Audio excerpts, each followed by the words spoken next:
Hey everyone, and a very warm welcome to this explainer. If you're a member of the Kalash Udyan Society, well, you are in exactly the right place. Today we're going to walk through the strategic overview and roadmap for our society's redevelopment. Think of this as our shared, collaborative blueprint. It's our guide to building a highly profitable, deeply secure, and frankly, just a beautiful future for our community. Now look, if you're feeling a bit anxious about this whole redevelopment thing, honestly, your feelings are completely valid. I mean, this is our home, right? It's our biggest asset. So the absolute biggest question on everyone's mind is always, how on earth do we maximize our new space while absolutely minimizing our risk? Well, I've got good news. That exact question is precisely what our strategic roadmap is designed to solve for us today. To get there, we've broken the strategy down into 4 clear pillars. We're going to look at 1. Choosing our redevelopment path. 2.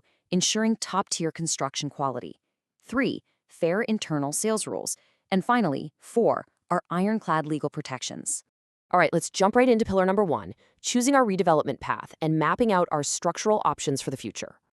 So when we sit down and evaluate our structural models at this crossroads, you'll see a really stark contrast between going with a developer-led joint venture versus self-redevelopment. Just look at the carpet area. In a developer-led model, you get a decent bump, maybe a 50% increase. But self-redevelopment, that pushes it to up to 70% or more. But here's the real game changer, the profit retention. In a joint venture, a developer might walk away with roughly 370 crore rupees. That's a massive amount of money leaving our community. But with self-redevelopment, 100% of that profit stays right here with us. We keep absolute control instead of just handing the reins over to a third party. Which brings us right to pillar number 2, ensuring top-tier construction quality. Basically, selecting the absolute best partners to build our future. See, having absolute control means we get to decide exactly who builds our future. We are completely bypassing those unreliable family-run builders. To protect our property's valuation, we are insisting on Tier 1 institutional contractors. I'm talking the big leagues here. Think L&T or Godrej. And our very first quality gatekeeper is a massive one, 500 crore rupees. Any contractor pitching for Kalash Udyan must have a minimum annual turnover of at least 500 crore rupees over the last 3 years. Period. If they don't have that kind of financial muscle, they aren't even considered. But having deep pockets isn't quite enough. They actually need to know what they're doing. And that brings us to our second gatekeeper, the number 3. A contractor must have a proven track record of successfully delivering at least 3 high-rise projects exceeding 5 lakh square feet. We are only entrusting our homes to proven, large-scale experts who have actually done this before. Now, you might be wondering, okay, but what if a huge name wins the bid and then just secretly hands the actual work off to some cheaper, third-rate subcontractor? It's a fair worry, but we've anticipated that.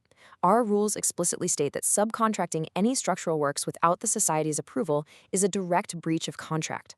So legally speaking, contractors are completely prevented from pulling a bait and switch on us behind our backs. Okay, moving right along to pillar number 3, fair internal sales rules. This is all about establishing essential community protections under what we call SISAP. So, when a society handles its own redevelopment, we naturally create new inventory. To manage this fairly, we use the Supplementary Internal Sales and Allotment Protocol, or just SISAP for short. Now, I want to be super clear. These 4 steps aren't punishments. They are absolute essential safety nets to protect everyone's financial integrity. First, any internal sales must be anchored to a registered valuer's report. Second, there is a strict ceiling of a 10 to 15% maximum discount.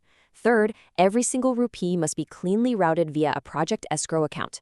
And finally, there is a mandatory 3 to 5 year lock-in period for those discounted units.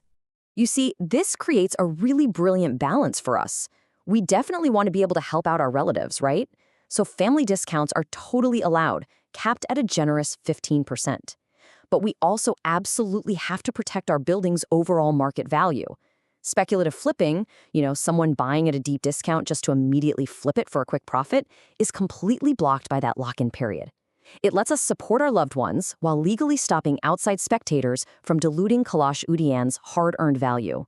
Finally, let's dive into pillar number 4, our ironclad legal protections. This is where we literally build an impenetrable fortress around our entire endeavor. Right at the heart of this legal fortress is the DA, or the Development Agreement. Think of this as our ultimate master rulebook. It defines every single performance milestone. It's the engine that keeps the whole project perfectly on track, and it holds every single party completely, absolutely accountable to the society's expectations. No wiggle room whatsoever. Next up is the power of attorney. Now, I know power of attorney can be a really scary term when we talk about redevelopment, but notice the key word here, restricted. This POA is strictly conditional and it is entirely revocable if there's any breach in the project. That should definitely help you sleep at night. We are maintaining the power. We're not just blindly signing our rights away forever. If a partner messes up and breaches the DA, boom, the POA gets pulled. Simple as that. And in the spirit of total transparency, our legal framework also includes crystal clear indemnity clauses. What this means is that members will bear individual tax liabilities for any of those discounted allotments they choose to take.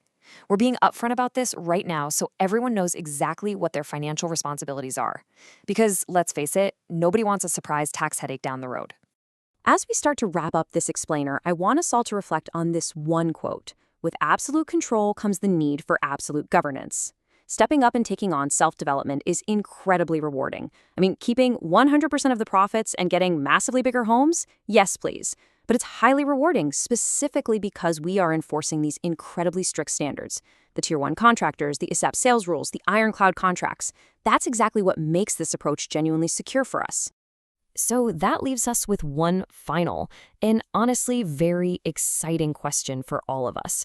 Are we ready to embrace this strategic framework and confidently build the secure, highly valued future that Kalash Udyan absolutely deserves? We've got the roadmap, we've built the safety nets. Now it's just about coming together and taking those next collaborative steps. Thank you so much for joining me for this explainer. And hey, here is to an amazing future for Kalash Udyan.